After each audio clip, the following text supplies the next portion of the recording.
¿Ok? Bien, entonces, parto con haciendo un pequeño recordatorio. Les comparto una pantalla. A ver, comparto la pantalla. Esto es acá. Deben estar viendo la pantalla ahora con algunas fórmulas en principio, ¿no?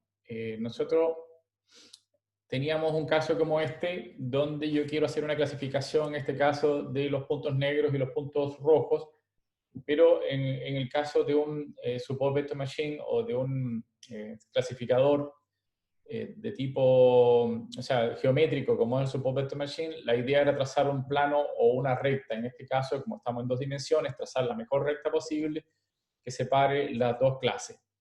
En este caso, la clase de los puntos negros y los puntos rojos. Sin embargo, vemos acá que es muy difícil trazar, no hay posibilidad alguna de trazar una recta acá. Digamos que lo máximo quizás que podemos hacer es hacer una especie de, que por este lado, hacer una especie de círculo, y todo lo que está dentro del círculo rojo y todo lo que está fuera del círculo verde, ese que acabo de dibujar, sería como la otra clase.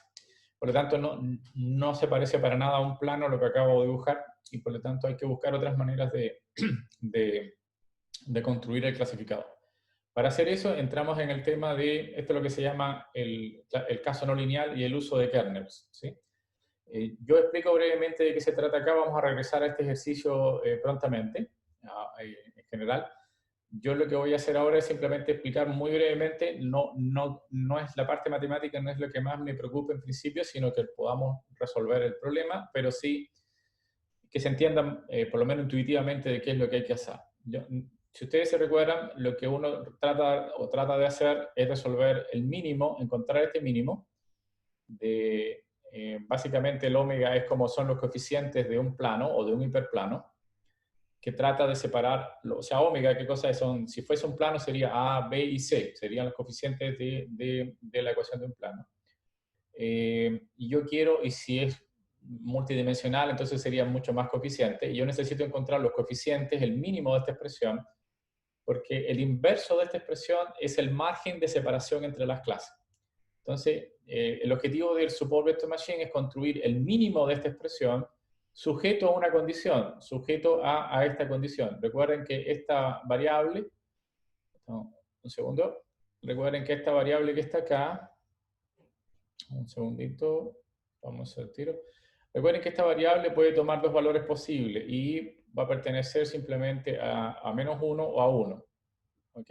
Entonces lo que queremos es que si en el caso de las etiquetas menos 1, esta es como la ecuación de una recta o de un plano en particular, lo que queremos es que en el caso de menos 1, el punto esté por debajo del plano, es decir, el punto a clasificar esté por debajo del plano, y en el caso de 1, el punto a clasificar esté por encima del plano. Por lo tanto, esto es una condición. Si ustedes recuerdan de cálculo multivariable, en el caso de cálculo multivariable, cuando yo tengo que resolver un problema de hallar el mínimo, dado una condición, entramos dentro del tema de los multiplicadores de Lagrange. Entonces uno construye la función la función objetivo a la cual hay que encontrar el mínimo, y adicionalmente coloca los multiplicadores de Lagrange con la condición que debe satisfacerse, y esto es lo que le llamamos la función lagrangiana o el lagrangiano simplemente. ¿Cómo se calcula, cómo se resuelve este sistema? Usando las derivadas. Uno deriva con respecto a los parámetros y deriva con respecto, o sea, básicamente tengo dos parámetros, que es omega, y el b, que es la inclinación, es el traslado de la recta, y w es como la inclinación de la recta o del plano. Entonces, tomando las derivadas, igualándolas a cero. Eso es lo que uno hace en principio para resolver el problema. Adicionalmente, uno exige ciertas condiciones. Primero, bueno, que se cumpla la condición. Esta es la condición misma, que es como la derivada respecto al parámetro igualado a cero. Entonces uno quiere que se cumpla la condición. Y adicionalmente, estos son, considera que todos los coeficientes vamos a colocarlo como mayor o igual que cero, y que esta condición sea cero en el caso cuando encontremos la solución, para hallar justamente el mínimo de esta función. El que pasó Opti2 probablemente dio algo de Opti no lineal, o sea, optimización no lineal. Estas condiciones se llama la condición KKT o Karush-Kum-Tucker o Tucker. Estas son las condiciones que uno tiene que resolver. Repito, no me interesa mucho la parte de no los voy a poder hacer, no hay ningún ejercicio donde van ustedes a calcular esto, es solamente para entender de dónde, qué es lo que hay que hacer y cómo se calculan los coeficientes, en particular omega, ¿no? ¿Cómo se calcula? Bueno, resolviendo el problema de optimización, un problema digamos, de multiplicadores de Lagrange, o haciendo estas derivadas. Entonces, cuando uno hace la primera derivada con respecto al primer parámetro, obtiene un resultado como este. Se ve como extraño, repito, tomen la idea intuitiva, global, no el detalle, no les voy a pedir el detalle, pero sí la idea intuitiva. Y a los creadores de este método, el método se hizo famoso precisamente porque alguien tuvo, Batnik, que es un ruso que estaba trabajando en esto, se le ocurrió la brillante idea de lo siguiente, y eso es lo que me interesa transmitir, una idea intuitiva más que nada.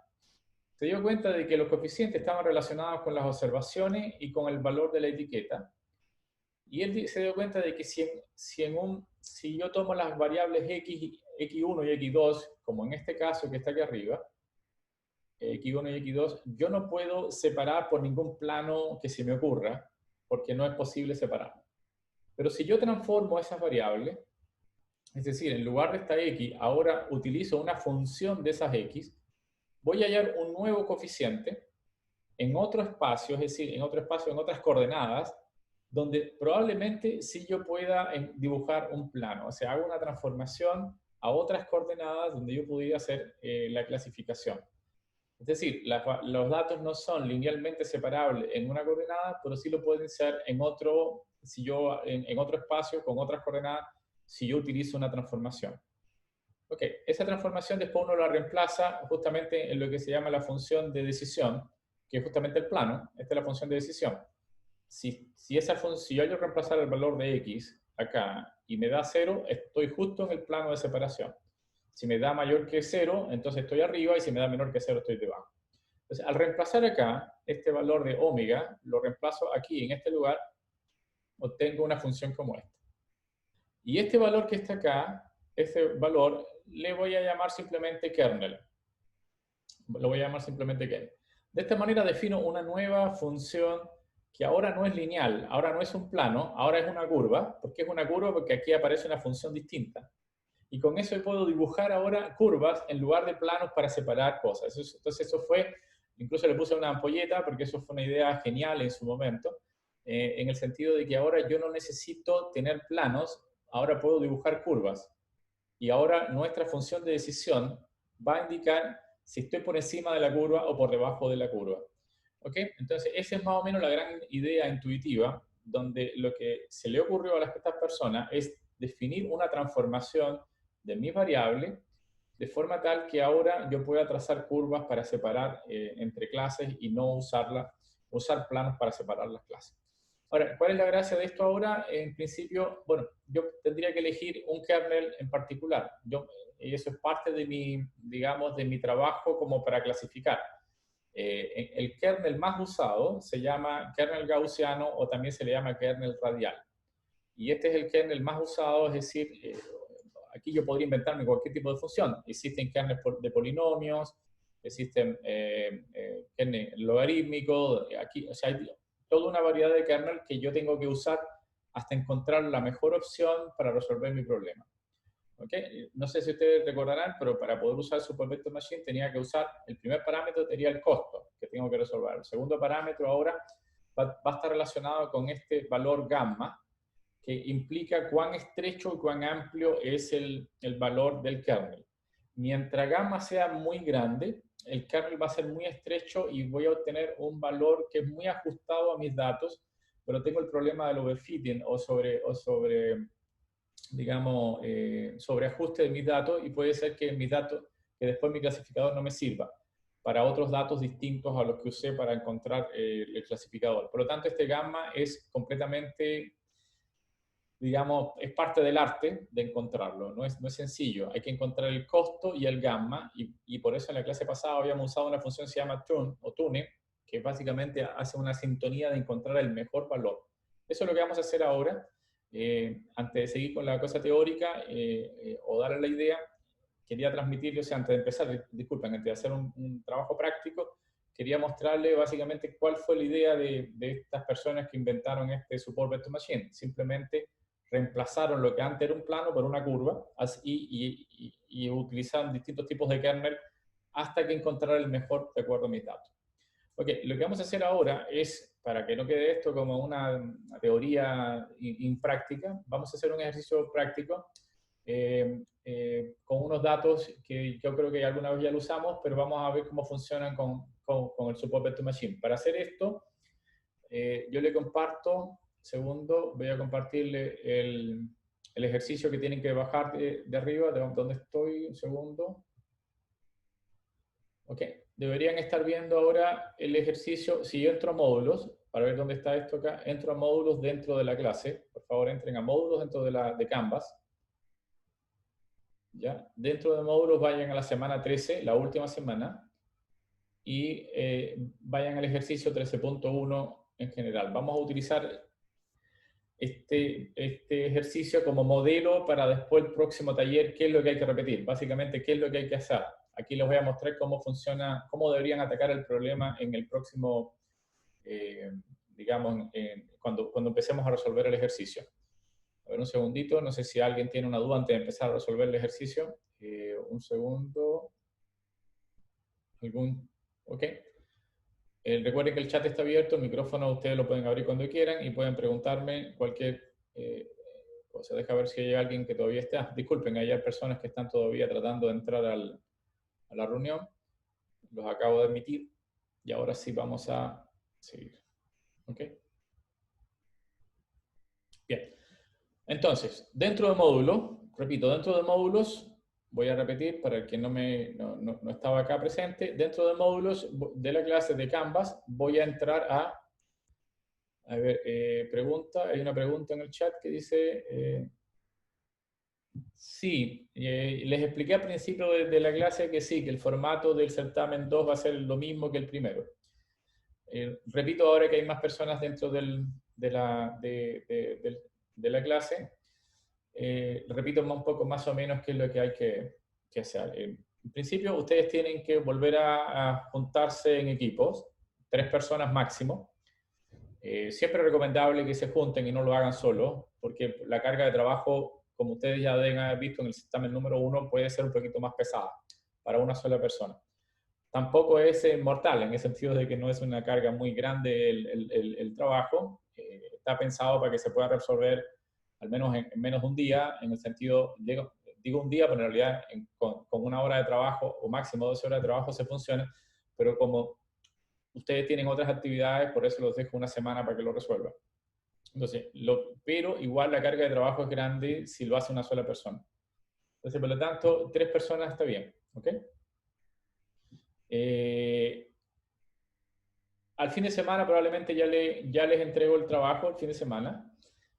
Probablemente sería muy bueno antes de que comenzaran los certámenes, la semana de certamen, igual que antes para que tengan libre la semana de certamen para hacer otras cosas.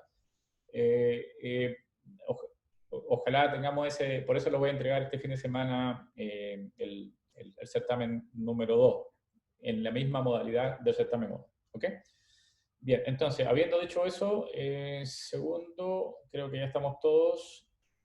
Estaba esperando que había personas que estaban tratando de entrar a la sala. Bien, ok. Estamos ahora, yo estoy compartiendo Canvas. Dentro de Canvas tengo la semana 13. Dentro de la semana 13 tengo el ejercicio 13.1 que vamos a resolver. El ejercicio es muy similar a lo que vamos a hacer en el taller del próximo jueves. Así que entenderlo es importante en principio. Y además es relativamente sencillo. ¿Ok? ¿Qué es lo que les pido? Porque copien el código. Yo también voy a hacer lo mismo. Voy a copiar el código que está acá, completo. Está aquí. Este es el código que vamos a seguir. Lo voy a explicar con detalle cómo funciona. Esa es la idea. Mientras ustedes están copiando y pegando, no necesitan hasta en este momento bajar ningún archivo. Van a bajarlo después en el próximo ejercicio.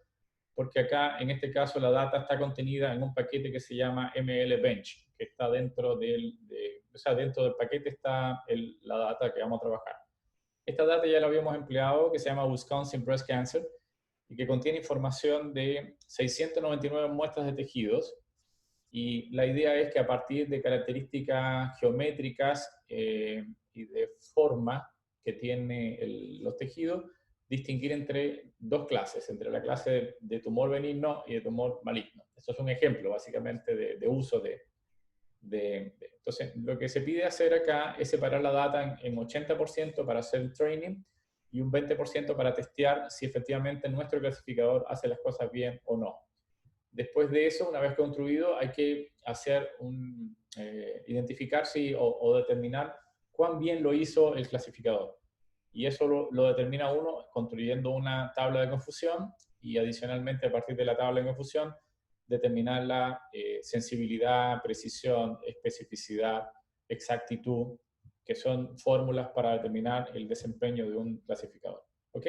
Partamos entonces, voy a compartir ahora el RStudio, vamos a ir todos a RStudio. Segundo. Comparto ahora RStudio, un segundo. Wow, ¿por qué tengo yo este valor acá? Un segundo. Ok, deben estar viendo ahora una RStudio. Creo que si es así, por favor confirmen, no vaya a ser que no estén viendo. Cualquier cosa me dicen si hay algún problema por el chat. ¿Okay? Bien, entonces en este caso está vacío, no tengo nada, pero yo voy a copiar parte del código. Ustedes hacen lo mismo. Lo voy a copiar. Segundo, y voy a explicar con detalle el código. Ok, nuevamente, partimos cargando la data. Lo primero que uno hace es cargar la data y eso es lo que hace con library y la data que vamos a trabajar se llama breast cancer. Ahí está. Y entramos con la data. Ok. Segundo. Ya, listo. Lo primero que uno hace es, bueno, vamos a tomar breast cancer, que es así los datos, y vamos a pasárselo a datos para que sea mejor y más fácil de calcular. O sea, no de escribir, ¿no? Un segundo. Ya, vamos a hacer el head para dar una idea de lo que está en la data. Aquí hay un ID, en la columna ID están simplemente el ID de la muestra, es decir, el número de la muestra que se tomó.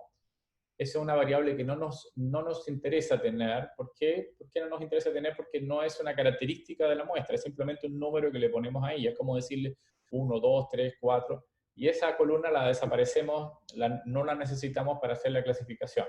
Entonces, lo primero que hay que hacer cuando uno tiene la data es simplemente darse cuenta de qué dato me voy a quedar o no, digamos, que es importante hacerlo. Entonces, cuando yo les entrego un dataset, si en algunos casos está el ID, uno lo elimina porque al clasificar esa variable va a ser un problema porque esa variable no dice nada, simplemente es un numerador, es un contador de la data. Entonces, lo primero que vamos a hacer es eliminar esa variable. Lo segundo que vamos a hacer es eliminar los NA, es decir, en algunos casos hay algunas filas que tengan NA. Había toda una metodología que hicimos al principio que funciona o que debemos aplicar cuando tenemos poca data. Es decir, no sé si recuerdan hace un tiempo atrás que nosotros, en caso de que teníamos NA, lo reemplazábamos por los valores promedio, etc. En este caso tenemos 699 y vamos a simplemente eliminarlo. Vamos a eliminar los NA que aparezcan en general y para eso ocupamos el comando NA omit. ¿Sí? Entonces vamos a redefinir nuestros datos eliminando los NA de nuestra data, eliminando adicionalmente la columna menos o la columna 1. ¿Por qué la columna 1? Porque es la columna que tiene los ID. De ahí viene el valor menos 1 que escribo acá, ¿no? Entonces, haciendo esto, si uno vuelve a llamar, por ejemplo, al head de datos, se da cuenta que desapareció la columna número 1. Y si uno compara las observaciones, antes tenía 699, ahora tengo 683. Quiere decir que se eliminaron algunas cuantas de ellas, pero este número de observaciones es lo suficientemente grande como para que el NA omit para que pueda usar NA omit y no me haya afectado demasiado los datos. Si yo aplicar NA omit, gran parte de los datos, como un 20 o un 30% se me va, en ese caso tengo que hacer otra cosa. No puedo llegar y aplicar NA omit porque mis datos se ven muy afectados. Entonces, en este caso, sigo teniendo una buena cantidad de observaciones, 683, y con esa nos vamos a quedar. Adicionalmente, en el texto de la data, en el texto del ejercicio, nos dicen que los números que están acá, esos números, realmente no son factores. ¿Qué significa que no sean factores? Los factores son valores categóricos en el sentido de que no tienen orden, no están ordenados. Es decir, el 1 y el 2 no significa que el 2 va a ser mayor que el 1, son simplemente dos cosas distintas. Y R por defecto está tomando estos valores como categóricos, como factores. Entonces vamos a obligarlos a hacerlo numérico. ¿Ok? Entonces, y eso lo dice el texto. El texto dice que convierta todas las variables a numéricos porque las variables son, en este caso, numéricas. Y no es porque hay que hacerlo siempre, sino en este caso en particular sí hay que estar obligados a hacerlo numérico. ¿Por qué? Porque R tomó esto como factor. Entonces, para hacerlo para todas las variables, hacemos un ciclo for, en principio, donde I va a correr por todas las variables. Entonces vamos a colocar cada una de las variables menos la última, por eso escribí menos 1, porque la última es la etiqueta o la clase. Esa no la convertimos en numérico, ese sería un problema. Entonces todas las demás columnas, por eso aparece el menos 1 acá, corre el ciclo por todas las columnas, menos la última, por eso quitamos el 1 acá, ¿no? Y con eso corremos el ciclo para convertir cada columna como numérica. Eso es lo que hace este ciclo. Y corramos el ciclo. Segundo, primero tengo que cargar que es n, ¿no? Y ahora sí. Bien, si ustedes hacen un head nuevamente, no ha cambiado nada, sigue siendo la misma estructura, pero ahora estos valores ya no son factores, no son categóricos, sino que están ordenados. ¿Ok? Entonces, eso es en pocas palabras, ¿cuál es la primera parte del ejercicio? Preparar los datos. ¿Qué es lo que hicimos para preparar los datos? Eliminamos una columna, eliminamos los NA y convertimos todas nuestras columnas a numéricos, salvo la última que son etiquetas. Entonces, siempre cuando uno va a resolver un problema, tiene que manejar la data, tiene que limpiarla y tiene que acomodarla para poder resolver el problema. Entonces, en este caso, hay tres cosas que hicimos. Repito, es el NA omit para eliminar los NA, eliminamos una columna y convertimos todos los valores a numéricos. Siempre hay que hacer algo como eso cuando la data nunca viene limpia y por lo tanto siempre hay que modificarlas antes de empezar a trabajar. Entonces esa es la primera parte del ejercicio, consiste en preparar la data. Y esto es lo que acabamos de hacer, preparamos la data. ¿Okay? Voy separando por pedazos cómo uno debe atacar el problema, porque yo en el taller yo le entrego una data y ustedes lo que van a hacer es limpiarla. En la limpieza no se van a demorar mucho porque la data está más o menos limpia, entre comillas, y hay que hacer por lo menos eliminar los NA, ver si hay algún ID para eliminarlo y convertir alguna variable a numérico o categórico, depende del tipo de variable que hay que trabajar. Eso yo se los indico a grandes rasgos, se los indico en el texto del ejercicio. Ok, habiendo resuelto mi problema, ahora entro a resolverlo ahora el clasificador. La otra parte del ejercicio nos dice que separemos los data en 80 y 20%. Para hacer esto y para que todos tengamos el mismo muestreo, hacemos setSit 1. Podemos escribir el número que querramos aquí adentro. En principio, da lo mismo. El 1, que todos tengamos 1 significa para que el muestreo sea el mismo y que la data elegida en este sample que viene aquí sea la misma para todos. ¿Ok? Pero repito, esto no afecta en nada el ejercicio, salvo que la muestra va a ser igual en todos los casos. Bueno, contamos el número de filas que tiene la data, que ya sabemos cuánto es, son 683, y lo almacenamos en n.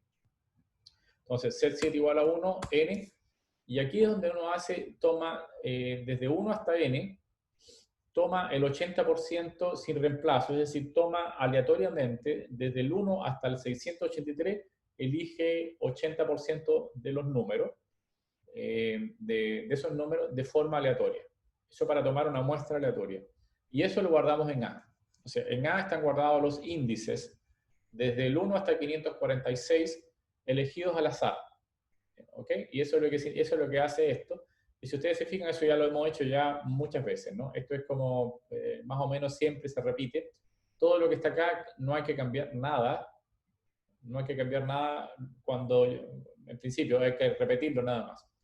Bueno, básicamente lo que vamos a hacer ahora entonces es tomar una muestra de datos que le vamos a llamar train, que es la muestra de entrenamiento, y otra muestra que es todo lo que no sea lo que elegimos en train, lo voy a dejar en test. Y esta es la forma de hacerlo, ¿no? Aquí elijo el 80% está guardado en train y el 20% está guardado en test. ¿Ok? Bien, hasta aquí cumplimos la segunda etapa del problema, que es separar los datos en testing y en training, o sea, en datos de entrenamiento y datos de testeo. Bien, repito, primera etapa, arreglo mis datos, segunda etapa, separo mis datos en train y en test. Ahí ya cumplimos la segunda etapa del problema. Ahora ya entramos a fabricar el modelo o clasificador. En este caso voy a usar un método de SVM lineal porque voy a pensar que el conjunto es linealmente separable. No necesariamente todos los conjuntos van a ser linealmente separables, pero vamos a partir con esto. Si nos va bien con este, lo dejamos lineal. Si no nos va bien, entonces tenemos que empezar a usar otros criterios. Por ejemplo, manejar el costo, de permitir que haya cierto error, porque si los valores están no los puedo separar uno del otro, es decir, no puedo separar los malignos de los benignos en el tipo de cáncer de acuerdo a la información que tengo, entonces tengo que empezar a ideármela usando un kernel, por ejemplo, no lineal, por ejemplo, trazar una curva para separar los dos.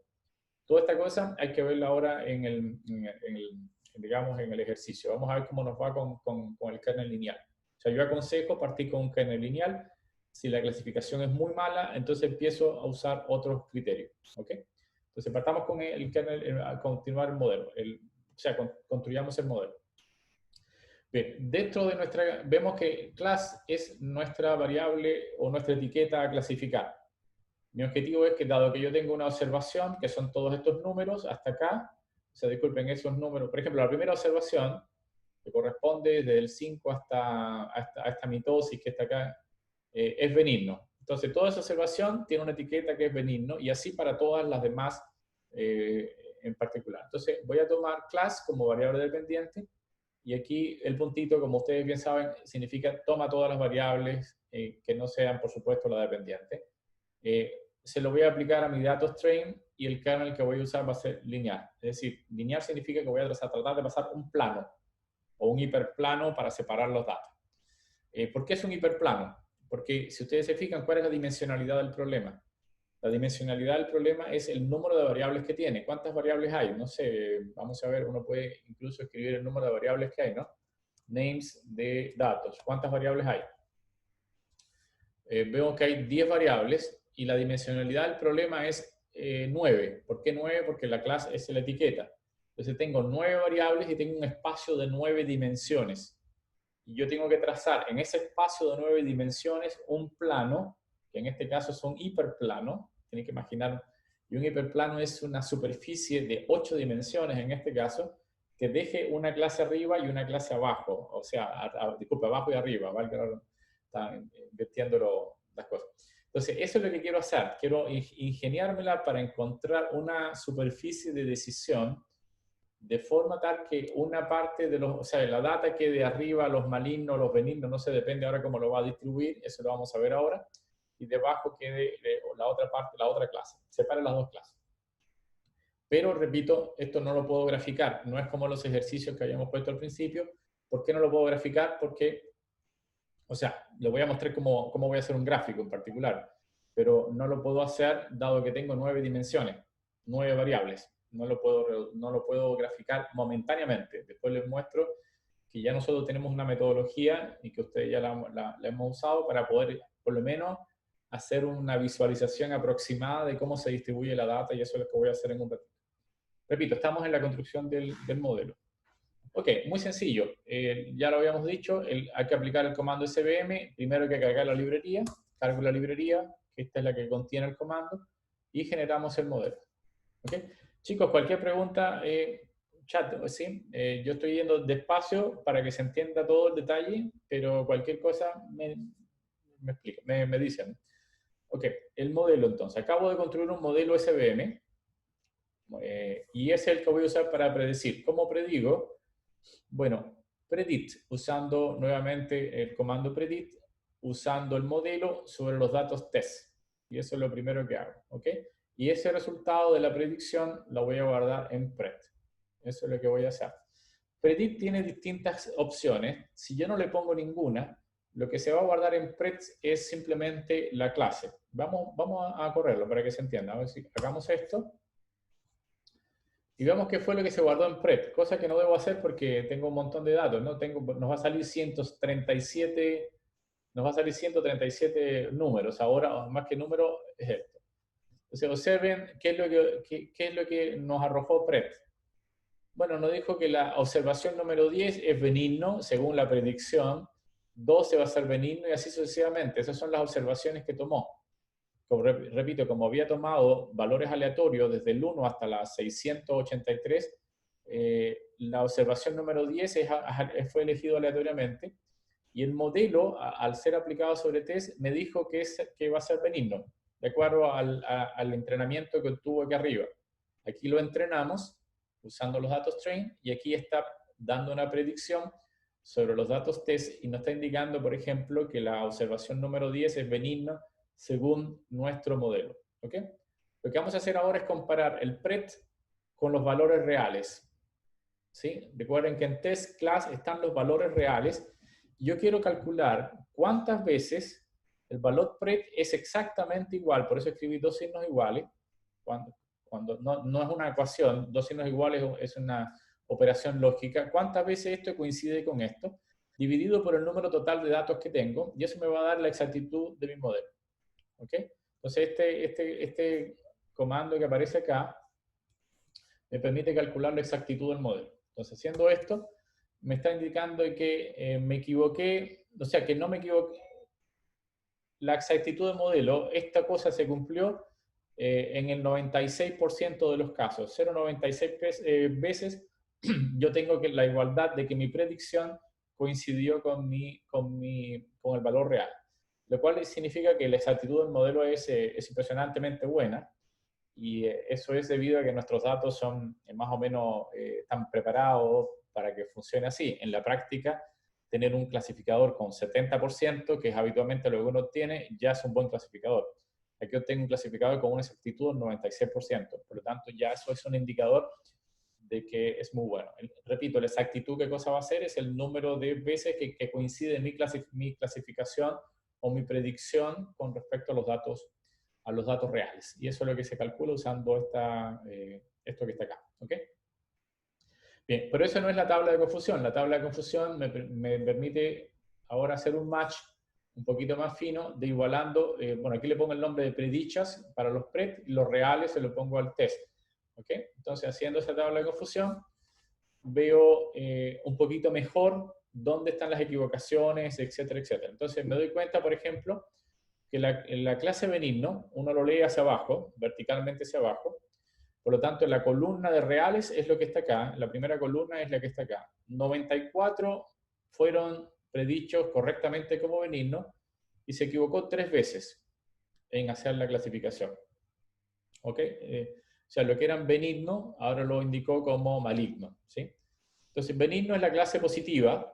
La clase positiva, según esta tabla en particular, y quiere decir que estos son los true positive, los verdaderos positivos, que yo lo voy a diferenciar ahora como la tabla 111, es el valor 11, en este caso son 94. Los true negative, la clase negativa va a ser los malignos, y en este caso hay 38 que sí son los true negative. Bien. Bien, entonces vemos que el 1-2, es decir, el 1-2 que sería esto, básicamente son los que yo clasifico como benignos, bueno, en realidad son malignos. Por lo tanto, eso es lo que serían los, disculpen, falsos positivos. ¿Por qué falsos positivos? Porque yo lo estoy poniendo como positivo, pero en realidad son negativos, porque están en la clase maligno. ¿Se entiende, no? Repito, digo que se entiende, pero es más o menos retórico, porque no lo puedo escuchar el feedback de ustedes, ¿no? Pero cualquier cosa me Profe, escriben. Se hicieron profe, 77 minutos en el intento de los cuales... ¿Qué es esto, profe? Entonces, no entendí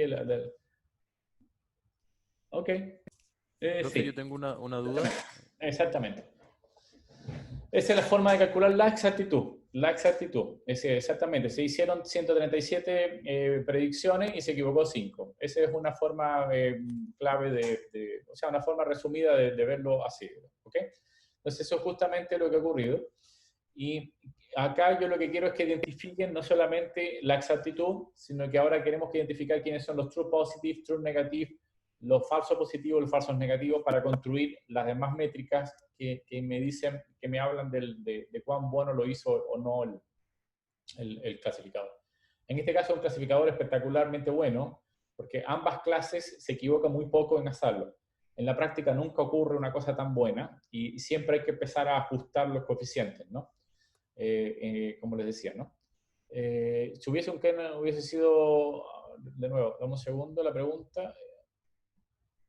Si hubiese usado un kernel radial, bueno, vamos a hacer un kernel radial ahora, ¿sí? Y el kernel radial uno lo usa cuando quiere mejorar la clasificación. En principio esta clasificación es tan buena que el kernel radial no va a mejorarme mucho más en principio. Vamos a intentarlo hacer con el kernel radial y van a darse cuenta que no, más abajo está lo que hay que hacer y no nos mejora mucho más. O sea, cuando usamos el kernel, si nos hubiese dado muy malo esta tabla de confusión con una muy mala exactitud o muy malos parámetros, entonces empezamos a trabajar con los otros kernels. Entonces, vamos a intentar así como si nos hubiese hecho, como si no nos hubiese servido el kernel radial, y vamos a intentarlo hacerlo con el otro kernel, disculpen, el kernel lineal, y vamos a intentar hacerlo con el kernel radial para ver si igual mejoramos algo. Vamos a intentar, un ratito, un segundo, demos un minutito más para terminar con la exactitud. Bien, entonces con estas cosas definidas, vamos a llenar la tabla, podemos calcular la exactitud, que ya sabemos que es el 96%, la precisión 97%, la sensibilidad y la especificidad. Ok, estas cosas hay que manejarlas, hay que saber exactamente, básicamente qué es lo que significa. Como ve, la precisión es la capacidad de capturar, de ser cuán precisos somos en capturar de lo que capturamos como positivo, cuál realmente es positivo. O sea, porque podemos capturar falsos negativos entre en general, y esto es, disculpen, falsos positivos podemos capturarlos. Entonces, de lo que capturamos, si nuestro clasificador capturó algo como positivo, ¿cuánto de lo que capturamos como positivo el clasificador lo hizo bien? ¿Okay? A diferencia de la sensibilidad. Bien, la sensibilidad significa cuánto de lo que hay disponible, mi clasificador es sensible para detectar la clase positiva. Es una sutileza. Esto es, dado que ya yo capturé mi clase positiva, ¿cuántas veces dentro de esa clase yo le achunté o no le achunté? Versus sensibilidad es, dado que yo tengo toda una posibilidad, ¿cuál es mi sensibilidad de encontrar la clase positiva? La especificidad es lo mismo que la sensibilidad, pero para la clase negativa. O sea, cuál es, digamos, como la sensibilidad de capturar la otra clase, la clase negativa. Eso es lo que se llama especificidad. Y si ustedes se fijan acá, este modelo es tan bueno capturando la clase negativa como la clase positiva. Entonces, por eso es que tenemos tan buenos resultados. 0,95 y 0,96. Es decir, es bueno para los dos lados. Son un poquito menos en el caso porque se equivocó, ¿cuánto? En una clase se equivocó más que la otra, pero en principio está bien hecho, ¿sí? ¿Ok? No es un problema general. Ok. Si yo no quiero usar esta fórmula, entonces puedo hacer lo siguiente, puedo trabajar con la librería Caret y Clar. Llamar ahora, tengo que asegurarme de que nuestras etiquetas no sean números, y por eso lo voy a escribir como factores, para pasarle esto a la matriz de confusión. Entonces la matriz de confusión me da los mismos valores que calculé arriba, pero me lo hace de una vez, de una sola vez en principio, ¿no? ¿Ok? Entonces me da que la accuracy es la exactitud, me da además, porque lo hace varias veces, lo hace como 10 veces, me da el intervalo de confianza en donde está la exactitud. Es decir, desde las 10 veces que hizo, se dio cuenta de que la exactitud se va a mover entre 0,91 y 0,98, en algunos casos incluso. ¿Por qué significa 10 veces? Porque nosotros aquí obligamos a tomar solamente una muestra. Donde hicimos la muestra, acá arriba, solo hicimos una muestra, nada más, donde hicimos el sample. Esto es una muestra. ¿Qué es lo que hace este comando que está aquí? El comando Confusion Matrix hace 10 muestras por defecto. Es decir, en vez de hacer una sola muestra, toma una muestra y calcula la exactitud. Después toma otra muestra y hace la exactitud. Después lo hace 10 veces y por eso tenemos un intervalo entre los cuales se va a mover nuestra exactitud. ¿Sí? Entonces, por lo tanto, este es un comando bastante potente, un poquito mejor que lo que teníamos arriba. Lo bueno de lo de arriba es que ahí nosotros manejamos la fórmula y la entendemos mejor. Lo malo es que esto se hace para una sola muestra y esto se hace para 10 muestras. Incluso podemos darle opciones para que lo haga para más muestras. ¿Okay? Bien. Una cosa más que yo quiero aclarar un poquito es que el comando predict, y esto, chicos, esto es importante. Un segundo, deja ver si hay alguna pregunta que no lo había leído. Ah, ok. No, no hay más preguntas de las que o dudas en particular que ustedes me han dicho. Bien, una cosa que yo quiero mostrarle ahora y que es importante para lo que viene es que qué cosa ofrece el comando predit. Ya habíamos dicho que el comando predit, si yo no le coloco ninguna opción acá, lo que me va a dar son simplemente estos números, estas clases, las clases que arroja como positivo o negativo de acuerdo a su predicción. Pero adicionalmente me arroja otras cosas más que no son malas en principio, ¿no? Entonces, yo le voy a poner aquí ahora a predit, al comando predit de modelo aplicado sobre test, le voy a agregar dos nuevos atributos o nuevas opciones. Le voy a pedir que me dé el decision value, los valores de decisión, y además que me indique las probabilidades. Eso es lo que quiero que me dé en principio. ¿Ok? Y le explico brevemente qué significa. Repito, para que no nos perdamos. Si yo ocupo predict, el comando predict, ¿dónde está? En alguna parte lo puse, me perdí, aquí. Si yo coloco predict sin ninguna opción, lo que va a arrojar son las clases. Es decir, a qué clase pertenece según el clasificador. Si yo le coloco más opciones, por ejemplo, la primera opción que voy a tomar es agregarle al modelo, el predict, le voy a agregar decisión, valores de decisión y probabilidades, voy a obtener más información. Veamos qué información es la que se obtiene. Nuevamente voy a correr el modelo, pero para correr el modelo también le voy a poner la opción que yo quiero que me entregue las probabilidades y que me entregue los valores de decisión. Esas son las cosas que voy a correr el modelo nuevamente, pero pidiéndole un poquito de más cosas. No solamente que me entregue las clases así, tal cual, sino que me entregue más información sobre las cosas en particular. Entonces, hago esto. Voy a guardar la predicción en A y voy a ver los 10 primeros valores, porque en realidad A tiene un montón de cosas dentro y voy a ver qué es lo que me obtiene A. Fíjense lo que me da A en principio, ¿no? Estoy seguro, no, un segundo. No, A me va a decir nuevamente que la clase 10 va a estar los benignos, disculpe, que la observación 10 van a ser los benignos, que la observación 12 van a ser benignos, es decir, me da las clases, nada más. Pero ahora le pido que me dé el atributo de A correspondiente a los valores de decisión y a los atributos de A correspondientes a las probabilidades. Y ahora le explico qué es lo que se obtiene. Por ejemplo, más sencillo de explicar, las probabilidades.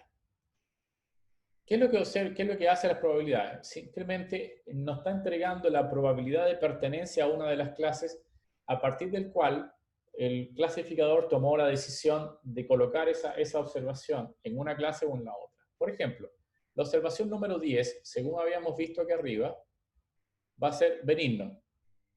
¿Cómo el clasificador se dio cuenta de que esa observación tendría que ser benigna? Bueno, calculó una probabilidad. Y se dio cuenta de que la probabilidad es 0,98, casi el 99%, de que esa observación, la observación número 10, sea benigno. Mientras que sea maligno, es una muy baja probabilidad. Por lo tanto, a él le otorgó la clase maligno. Disculpe, benigno. ¿Se entendió? Esa es más o menos la idea. Por ejemplo, acá es un poquito más difícil de decidir. A pesar de que evidentemente si es 13 va a ser benigno porque se dio cuenta de que la probabilidad ahí es más alta, digamos, ¿no? ¿Ok? Entonces, ¿qué es lo que dice? Como es una probabilidad mayor a 0,5 de pertenecer a una clase, entonces a la observación número 13 debe ser benigno, y verificamos acá la observación 13 va a ser benigno justamente porque él eligió benigno porque la probabilidad es mayor en uno en el otro. En algunos casos las probabilidades pueden estar muy cercanas, 0,48, 0,50 y cosas como esto así, o 0,51 y así, y es difícil decidir si uno va a pertenecer a una clase y otra, y esos son los elementos que son más difíciles de decidir, ¿ok? Y que pueden caer rápidamente en los falsos positivos o los falsos negativos. En ese caso, son los errores que uno observa en la tabla de confusión, cuando uno puede decidir correctamente. En otros casos es muy claro, ¿no? Por ejemplo, en este caso es bastante más difícil decidir. En la 52. O sea, en la 52 ya va a ser más difícil decidir porque las probabilidades están muy cercanas unas de la otra. Y es comparativamente con lo de arriba, donde claramente una observación es de una clase. Y acá es difícil decidir. Entonces, adicionalmente, los valores de decisión son los valores que toma la función de decisión, la h, que habíamos escrito en nuestro ejercicio, en nuestra clase teórica. Ese se llama superficie de decisión. Yo reemplazo la x en mi valor y me da un valor numérico. Ese es el valor numérico. ¿Ok? Si los valores numéricos en este caso son positivos, significa que la clase va a ser positiva y por lo tanto voy a estar en benigno. Por ejemplo, la clase número 10, o sea, la observación número 10, según esto es benigno, porque el valor de la función de decisión es simplemente es positiva. No sé si se entiende, es un poco entrevesado, un poquito de cosas acá media complicada, pero son dos atributos importantes. Una, o tres. Una es la clase que le ofrece el clasificador. Dos es el valor de decisión que se coloca dentro de la función de decisión y nos da un valor. Si el valor es positivo, entonces pertenece a la clase positiva, y si el valor es negativo, pertenece a la clase negativa. Benigno debe ser la clase positiva, como nos indica acá la clase positiva es la clase benigna. Por lo tanto, los valores positivos de la función de decisión van a corresponder a la clase benigna. ¿Ok? El problema está cuando, por ejemplo, aquí está el valor 52. Si ustedes se fijan, el valor 52 acá, las probabilidades están muy compartidas, y es porque a pesar de ser negativo, el valor está muy cerca de cero. Quiere decir que está muy pegado a la superficie de decisión, y ahí el valor es que yo no sé qué decidir, si lo coloco de un lado o del otro, porque está muy cercana a la superficie de decisión. ¿Es maligno o es benigno? No lo sé. No sé si me logro entender. Entonces, en ese caso es difícil de entender dónde colocarlo. Y por eso es bueno hacerla. Ok, hay una persona esperando todavía. Un poco tarde, sí, pero ya listo. Ahí está. Bien, ok. No sé si me logra entender, pero hay que considerar la clase, el valor de decisión y la probabilidad. Y las probabilidades se calculan de acuerdo a la distancia a la región de decisión. El sistema o el clasificador o el algoritmo te calcula una probabilidad condicional dada la distancia que hay a la superficie de decisión, cuán básicamente probable es que sea de una clase o de la otra.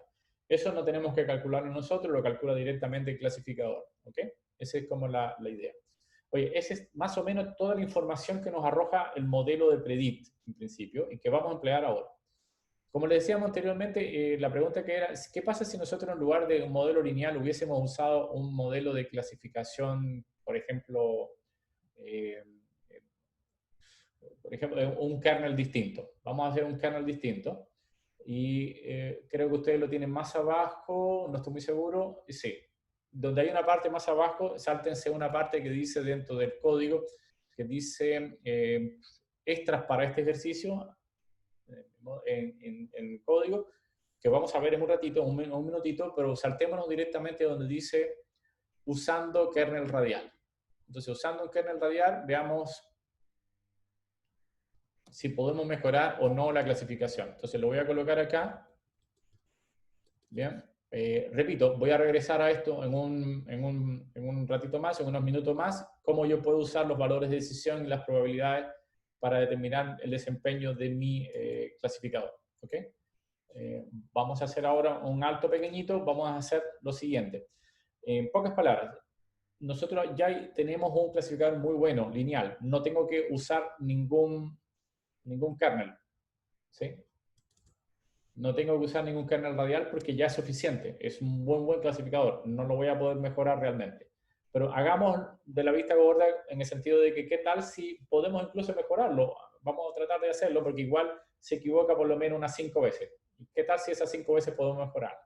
Lo cual parece va a ser bastante difícil, ¿no? Entonces, ¿cómo hacemos? Corremos un modelo ahora, pero ahora reemplacemos el kernel radial, o sea, en vez de lineal, por un kernel radial. Cuando ustedes cambien a radial, automáticamente tienen que colocar el valor de gamma.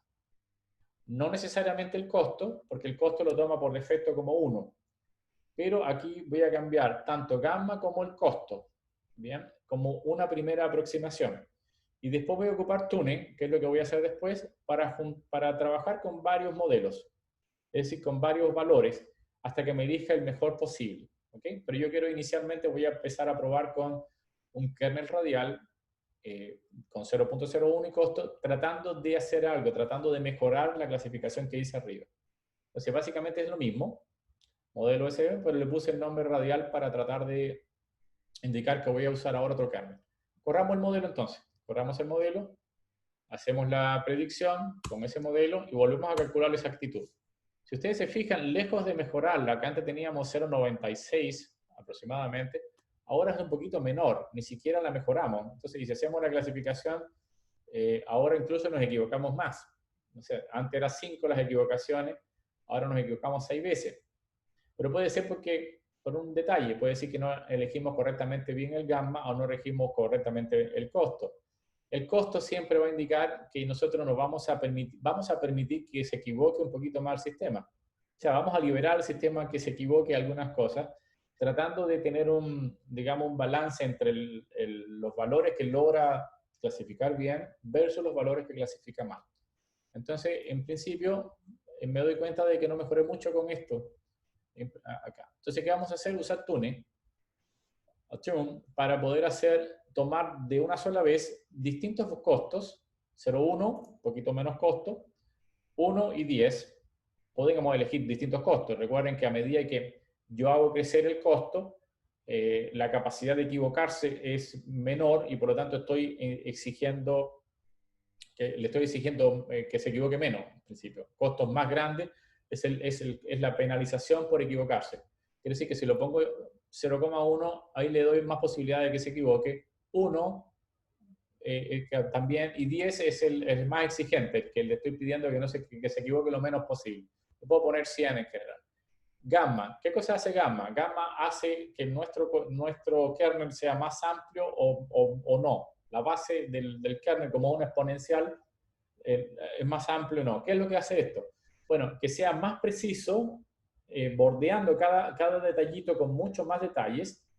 Disculpen, va a la redundancia. Cada data con mucho más detalle, pero un valor muy grande de gamma hace que las cosas mejoren, pero hay un peligro eminente, va a quedar la película, hay un peligro complicado de sobreajustar mi modelo, de que mi modelo quede tan ajustado a mis datos training, que después cuando se lo aplico a mis datos test, mi modelo no sirva de nada, se equivoque muchísimo.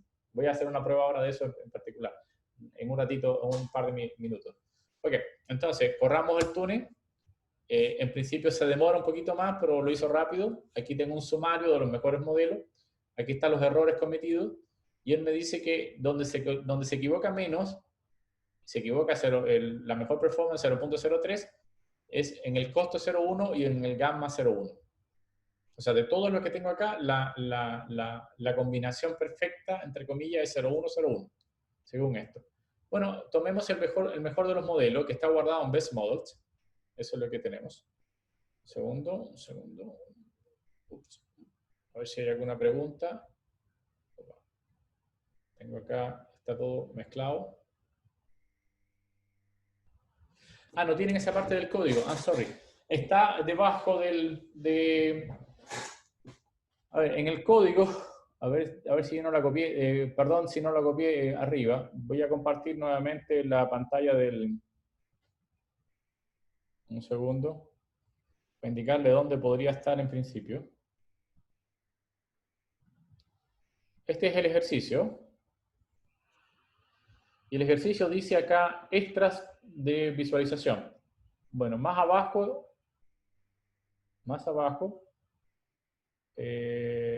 no lo puse, sorry. Lo escribo al tiro. Perdón, no, estaba muy entusiasmado explicando y no me había dado cuenta de que no lo tenían ustedes. ¿Ok?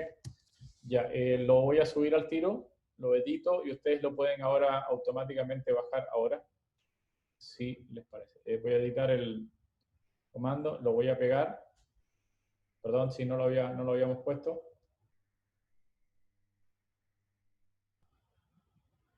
Un segundo nada más. Y lo corregimos. Lo voy a colocar acá y lo guardamos. Bien, esto es interactivo. Acá se puede resolver. Entonces ahora pueden copiar directamente, ya lo tienen acá, y estos comandos que agregué acá al final, incluso puse un comentario que no puedo mejorar más el modelo que ya teníamos anteriormente. ¿Ok? Entonces, por favor, copien ese código. Discúlpense, no me había dado cuenta. Acá uno se entusiasma uno explicando esta cosa y pensé que lo tenía. Ok, listo. Entonces, lo que vamos a hacer es usando el mejor modelo que acabamos de obtener, hacer la predicción y hacer la tabla. Y nuevamente me doy cuenta de que no puedo mejorarlo. En principio, con mucha insistencia, yo podría aquí ir cambiando los valores, digamos, no sé, poner acá 100, hagamos uno más, una 100. El problema de poner muchos valores acá es que el sistema puede demorarse porque va a ser no sé cuánto, no hace una sola prueba, haría 1, 2, 3, 4, acá tendríamos 1, 2 y 3, haría 12 veces el trabajo, ¿sí? Porque es Profe, creo que sí en la pantalla de Canvas. cada uno y va haciendo. Entonces, por lo tanto, cuídense de no llenar esto de muchos valores, porque su sistema se puede demorar muchísimo en hacerlo. Y más encima, si la data es muy grande, hay un problema. Yo le agregué costo 100, a ver si mejora algo. Está calculándolo, ya lo hizo. En este caso lo hace rápido porque no hay muchos datos, pero sigo sin mejorarlo. Le voy a agregar un último valor, 1000. 1000. Sigue en la página de Canvas. Ah, sorry. Muy bien. Ya. Eso es una locura. No. Ahora sí, ¿no? Ya, gracias. Bien, lo que hice fue agregarle acá 100 y le agregué 1000. Repito, en esta parte de acá no le aconsejo, repito, que coloquen muchos números, a menos que tengan un tiempo suficiente de computación, de computador. Puede demorarse si colocan muchísimos números acá para ir probando distintas cosas. Habitualmente uno coloca esto en un computador y lo deja trabajando, por ejemplo, la noche entera y hasta que encuentre el mejor modelo que uno quiere hacer. ¿Okay? En este caso, repito, como la data no es muy grande, son 600 y tantas observaciones, pues cuando tengo 1.000.000 de observaciones, esto puede demorar un poco, ¿no? ¿Okay? Ahí lo trabajé. Nuevamente hice un sumario, hice una tabla y sigo sin mejorarlo. Ok, repito, no puedo mejorarlo usando otro kernel que sea distinto al lineal. Por lo menos es mi condición. Pero en principio sí puedo mejorar en algunos otros casos. ¿Ok? Entonces hay que ir moviendo los distintos kernels en principio. Nosotros vamos a trabajar con lineal y radial fundamentalmente. Y hay veces que con lineal no puedo resolver nada. O sea, sale muy mal la clasificación, mientras que con radial lo puedo hacer muy bien. ¿Ok? Entonces eso hay que hacerlo bien. Y yo les decía acá, antes de continuar, bueno, eso respondería un poco a la pregunta de qué pasa si yo en vez de lineal uso un kernel. Bueno, puedo usar directamente el kernel, pero puedo obtener mejores resultados o más malos resultados en dependencia de mis datos. Mis datos pueden estar separables, es decir, separables significa que yo logro pasar un plano, y en ese caso el mejor kernel es el lineal. Si mis datos no son separables, lo más probable es que el lineal no ofrezca ninguna buena opción y tendría que ir directamente a radial para poder, como por ejemplo el ejercicio que estaba dividido en pedacitos, digamos, ¿no? Que en vez de trazar un plano tendría que haber trazado un círculo. Eso no lo puedo separar realmente, es muy difícil de hacerlo con un kernel lineal y tengo que ir directamente a un kernel radial. ¿Okay? Bien, una cosa que queríamos mostrar es que en la información, haciendo un resumen de lo que tienen que hacer en el taller, lo primero que, repito, hay que hacer es, bueno, cargar la data, limpiarla, separar en testing y training, construir el modelo SVM, hacer la predicción, construir la tabla de confusión y construir las métricas asociadas a la tabla de confusión. Eso es lo que hay que hacer básico. Después de eso hay que tratar de hacer una visualización de la data, a ver si la data efectivamente se puede separar o no se puede separar y tratar de mirar un poquito la data. El problema, como les decía, es que en este caso no tengo un plot de SVM donde yo tengo un plano y se puede ver bien bonito, ¿no? ¿Por qué no lo puedo hacer en este caso? Porque tengo 9 dimensiones en general y yo no puedo, o ningún ser humano puede distinguir o puede dibujar algo en 9 dimensiones, porque nuestra vida son 3 dimensiones y no podemos hacer más que eso en realidad. Pero existe algo que ya hemos estudiado nosotros que se llama el análisis de componentes principales. ¿Qué es lo que hace el análisis de componentes principales?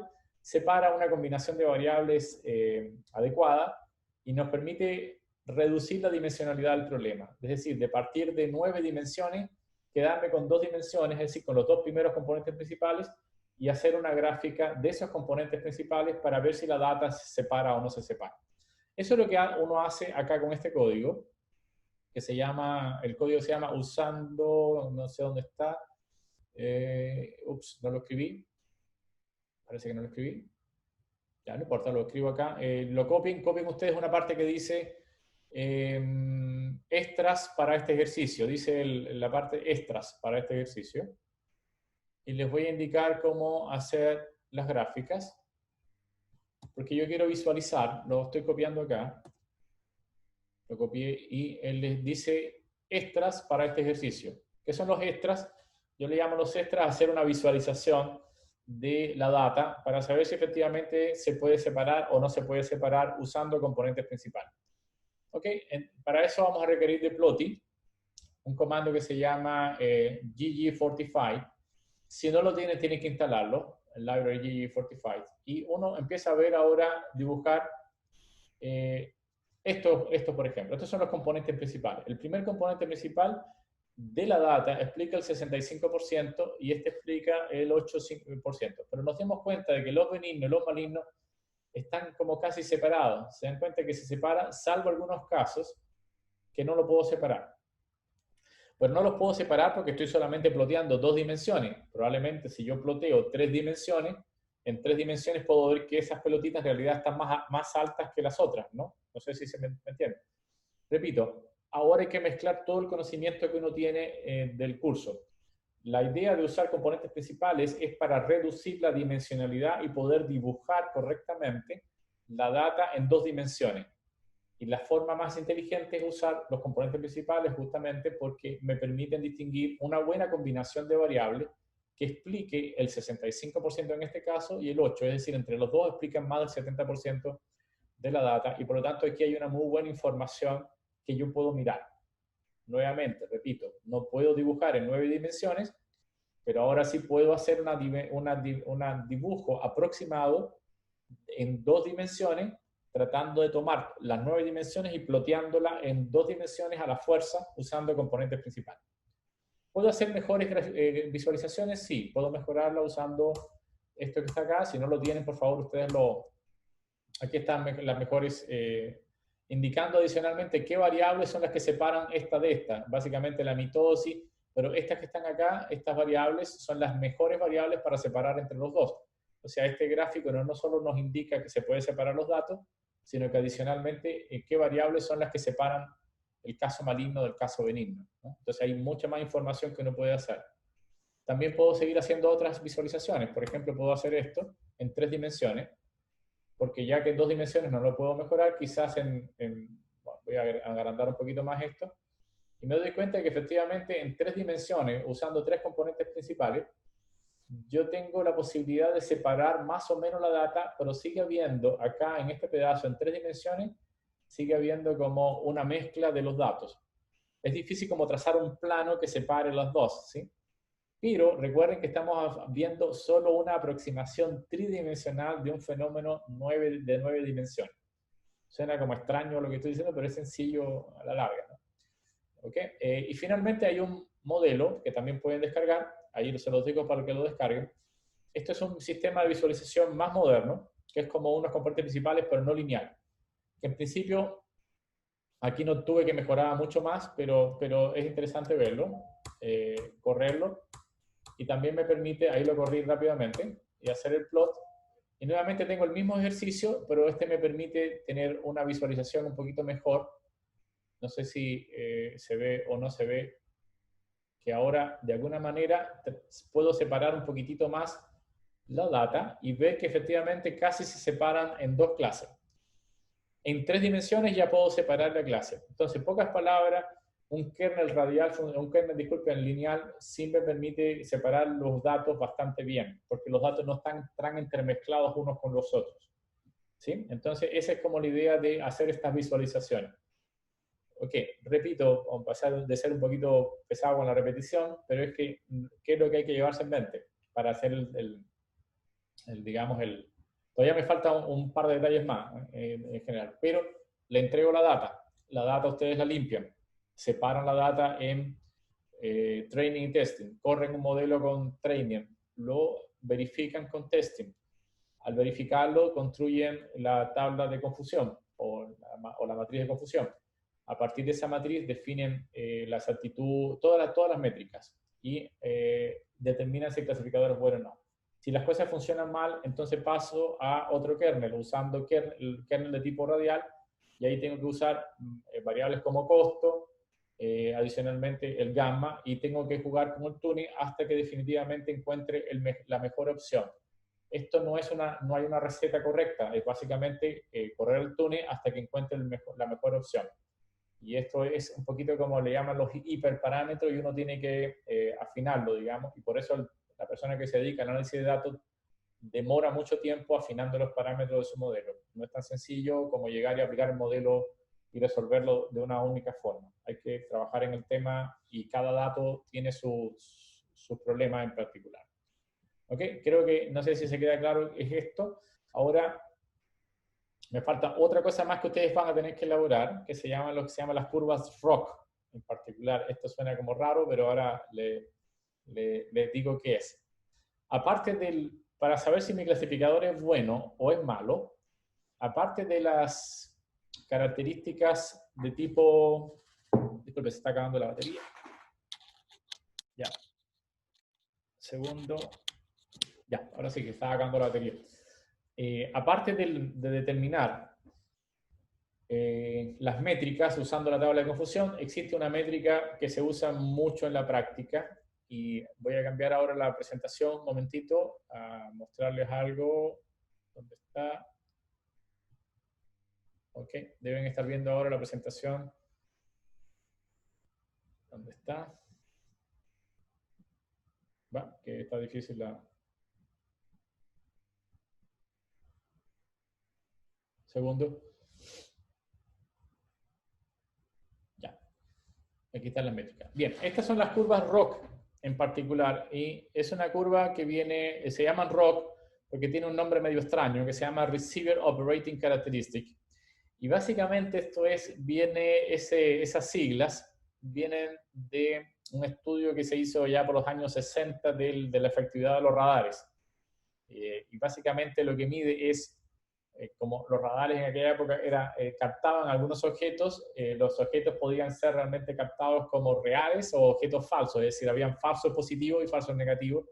Y se creó una especie de curva donde tú empiezas a mover la sensibilidad de tu modelo, en este caso era el radar, pero acá en este caso es nuestro modelo, donde tú haces una curva donde en el eje horizontal, la curva tiene que ser, básicamente no es una curva, es una especie de, sí es una curva en particular.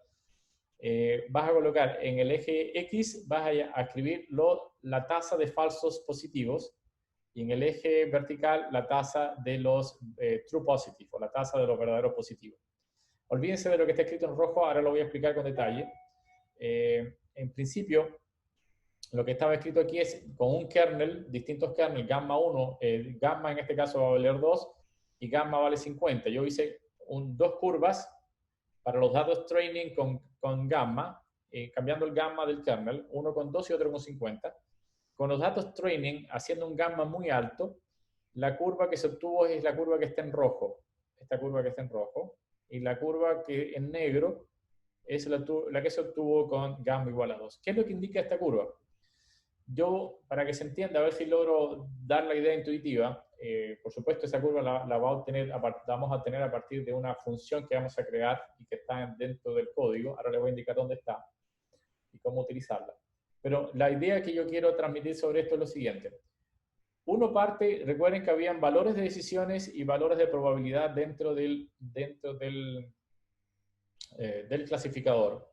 Y el clasificador decide de acuerdo a las probabilidades, pero puede equivocarse de acuerdo, si las probabilidades están muy cercanas a las otras, no puede saber si es una clase o la otra. Y por lo tanto, el clasificador puede ser sensible a esos casos. Si yo coloco una probabilidad, por ejemplo, del 0,9, por ejemplo, es decir, todos los datos que sean mayores al 0,9 van a ser de una clase, entonces estoy exigiéndole mucho al clasificador. probablemente no voy a obtener falsos positivos. Todo lo que voy a obtener van a ser true positive, pero voy a perder muchos valores porque en realidad estoy exigiendo muchísimo. No sé si me entiendes. Entonces, lo que hace esta curva es cómo a medida que yo voy disminuyendo mis exigencias, es decir, en vez de partir con 0,9, parto después con 0,7, con 0,6, con 0,5, hasta que llegue más o menos al 0,5 para la decisión. Cuando estoy alrededor del 0,5, empiezan a entrar dentro de mis valores, empiezan a entrar falsos positivos. ¿Ok? ¿Por qué? Porque estoy, no sé, estoy diciendo de que tengo muy pocos, estoy exigiendo muy poco para indicar la clase positiva. Entonces, ¿qué es lo que miden estas curvas? ¿Cuán sensible es mi modelo o mi clasificador al cambio de este umbral? Lo que quiero es lo siguiente. Observen que acá voy relajando. A medida que voy subiendo, voy relajando mi umbral. En algún momento, por ejemplo, esta curva empieza a hacer ser distinto de cero los falsos positivos. Empieza como la curva a moverse en este sentido, ¿no? Entonces, lo que uno quiere es que el clasificador sea lo más estable posible, es decir, como por ejemplo esta curva roja lo que hace es que todo el tiempo, a medida que voy disminuyendo el umbral, sigo teniendo verdadero positivo, verdadero positivo, verdadero positivo. Nunca me equivoco. Aquí no me estoy equivocando, no me estoy equivocando. Y de pronto llegué a un momento en que, no sé, relajé tanto mi umbral que se metieron todos los falsos positivos. Eso es lo que uno en principio quiere. Y además quiere que esto esté lo más pegado posible al extremo izquierdo. Es decir, que vaya creciendo rápidamente el true positive y que no vaya creciendo así, digamos. Si crece para el otro lado, significa que mi sistema es bastante poco amigable, en el sistema muy poco, o sea, es demasiado sensible a la decisión. Yo lo que quiero es que no sea tan sensible a la decisión de mis probabilidades.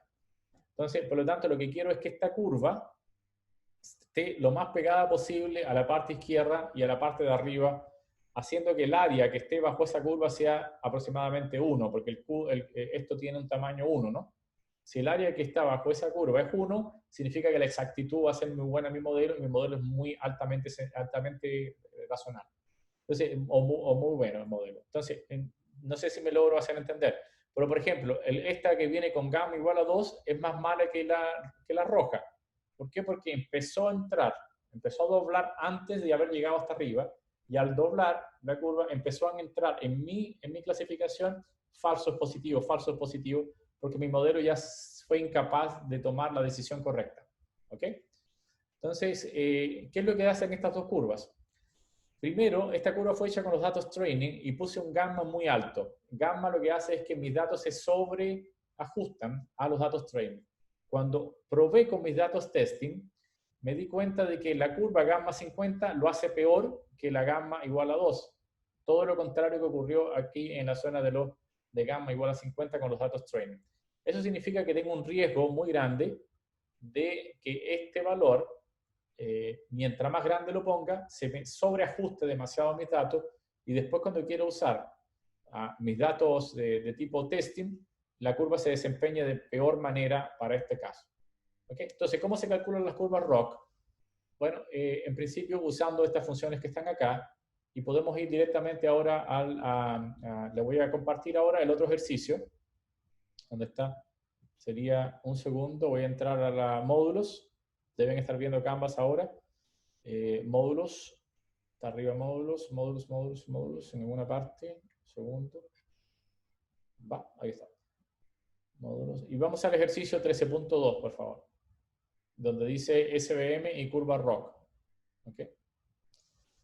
Entonces, ¿qué es lo que bueno, pueden copiarlo todo, lo que está ahí. Copien, por favor, el código del ejercicio completo. Yo lo voy a copiar también y lo vamos a trabajar entonces dentro bueno, ¿ok? Por favor, entonces copien el ejercicio completo, copien el código. Esto es un ejercicio simulado, es decir, con datos sintéticos, pero quiero que vean cómo lo van a ocupar ustedes para su modelo en principio. Voy a compartir el RStudio. Espero que ustedes también lo hayan hecho. Segundo. No sé qué hice. Un segundo. No sé si estoy compartiendo el modelo correcto. Creo que sí. Ya, eso es. Y voy a copiar el código. Ya, el código es simplemente es el ejercicio. Voy a generar unos datos falsos. ¿Qué son los datos que habíamos hecho en la clase pasada? Datos donde el kernel necesariamente tiene que ser no lineal, es decir, de un kernel radial para poder resolver. Entonces, acá definitivamente voy a trabajar con esos datos y quiero ver el mejor clasificador que tengo y cuán estable va a ser mi clasificador. Entonces, simplemente los voy a correr. Córrenlos, no es muy difícil. Esos son los índices que voy a tomar como train. Aquí voy a correr mi modelo. Y en este caso sí puedo hacer el plot del modelo, porque en este caso es bidimensional, algo que no podía hacer en el caso anterior. ¿Okay? Estoy ya sobre la hora. Vamos rápidamente a correr la función rock, que es lo que quiero nada más, y ahí termino. ¿Okay? Bien. Entonces aquí estoy haciendo un tune para mejorar mi modelo, y aquí tengo mi clasificación. En este caso tengo 67 bien hecho, 2 se equivocó, aquí se equivocó 10 veces y 21 veces lo hizo bien. Okay. En mi ejercicio. Ahora tengo que instalar una curva rock. ¿Ok? Dame un segundito, aquí me está preguntando algo. El taller lo van a tener el jueves y hay que repetir esto que estoy escribiendo acá. Lo voy a dejar arriba, quiero terminar con la curva rock porque es lo último que van a hacer en el taller. ¿Bien? Lo van a tener el día en general, el día jueves el taller. Y probablemente partamos durante la mañana y los dejo que terminen durante el día, evidentemente, ¿no? ¿Ok? Pero sería bueno que adelantáramos durante la clase todo lo que se pueda, ¿no? Ok, entonces tienen que descargar la librería Rock, ¿sí? Voy a colocarlo, voy a generar estos valores, y eso básicamente lo que tengo acá es ya, justamente lo que les estaba graficando. Acá tengo un pequeño detallito, pero está al revés la curva, pero no hay problema, no sé. Aquí me salió la curva al revés, tengo que ver por qué pasó eso, sorry. Pero las curvas me salieron al revés, están pegadas ahora, el falso positivo está acá y los true positivos están acá y está al revés la curva. Hay un problema que tengo ahí con los valores, entonces dejémoslo hasta que yo corrija eso, pero en principio están bien las curvas, salvo que invertí los valores. Tengo aquí un problema con la función, ahora lo voy a arreglar. Pero estas curvas ya están dadas, entonces básicamente es para la próxima clase correr todo esto que acabamos de hacer acá. ¿Okay? Bien. Creo que vamos a dejarlo acá porque ya estamos pasado el tiempo. Y cualquier cosa, por favor, un correo y chao, en principio. ¿Ok? Sí, estoy acá todavía, si hay un chat, me dicen cualquier cuestión. Sí, el video va a estar arriba para que lo tengan, ahora lo voy a subir cuando termine acá. Okay. Bien, bueno chicos, los dejo entonces. Chao, chao.